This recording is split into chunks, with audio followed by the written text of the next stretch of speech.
Today, we're interviewing Kevin Conroy at the Long Beach Comic Con. He is the longest recurring actor to play Batman, having portrayed him in the animated TV shows, films, and video games for the last 25 years. I've been a Batman fan ever since I was about 5 years old. Excellent. And I was, I think, the most excited kid on the block when I found out that the new Batman animated series was coming out back in 1992. Exactly. And when I heard your voice, man, I was like, this is it. For me, coming up with the voice was totally a spontaneous, on the spot, in the audition. I happened to get the brass ring. I mean, my gosh, 25 years. It's been great. There was this episode of the Justice League when Batman responds to Wonder Woman kind of hitting on him, suggesting they'd be an item. And he's like, you know, I'm a rich kid with issues, lots of issues. No dating for the Batman. It might cut into your brooding time. 1. Dating within the team always leads to disaster. 2. You're a princess from a society of immortal warriors. I'm a rich kid with issues. Lots of issues. He comes in very logically, but he's got this very, very grounded way of talking to people. He's so grounded. Yeah. Absolutely, I agree with you. I love his street smart quality. And I love playing that in him. There's no bull with Batman, and I love that about him. I don't know if you can hear me, Jim. I'm sorry. If I hadn't stopped in Crime Alley. I was going to ask you, as an actor, what do you tap into so that you can relate to someone as really as rich and as deep and as afflicted as Batman is?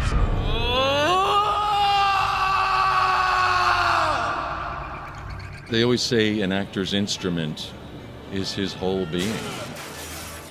And I had a very conflicted upbringing. My family pretty much disintegrated when I was a teenager, and I have been supporting myself since I was 17.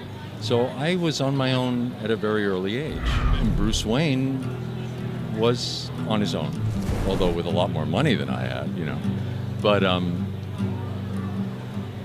there are always ways to relate to what characters are going through. You don't have to be a murderer to play a murderer. I've played lots of murderers. I've never murdered anybody. But I think I can get to that twisted mindset that would drive someone to that. That's just called being an actor. You think that Batman has a homicidal streak in him? I think that's the big question at the end of Killing Joke. That's what Killing Joke's all about. If a man is pushed to that horrible point, will anyone break? And the question is left open at the end. The movie doesn't really answer it. It leaves it up to the audience. All you hear is Batman laughing by himself.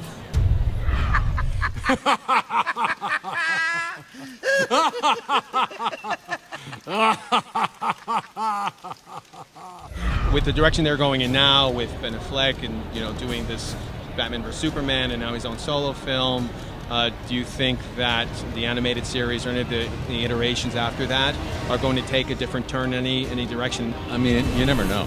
How they'll go. Like the Killing Joke was R-rated. I never thought we'd do an R-rated Batman, but it made sense. That's a very tough story, and you couldn't tell that story and make it PG. It just wouldn't be the same story. So some of them are for children and some of them aren't.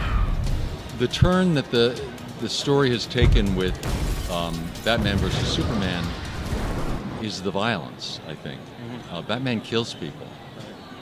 Batman never kills people in the animated shows and in the cartoons.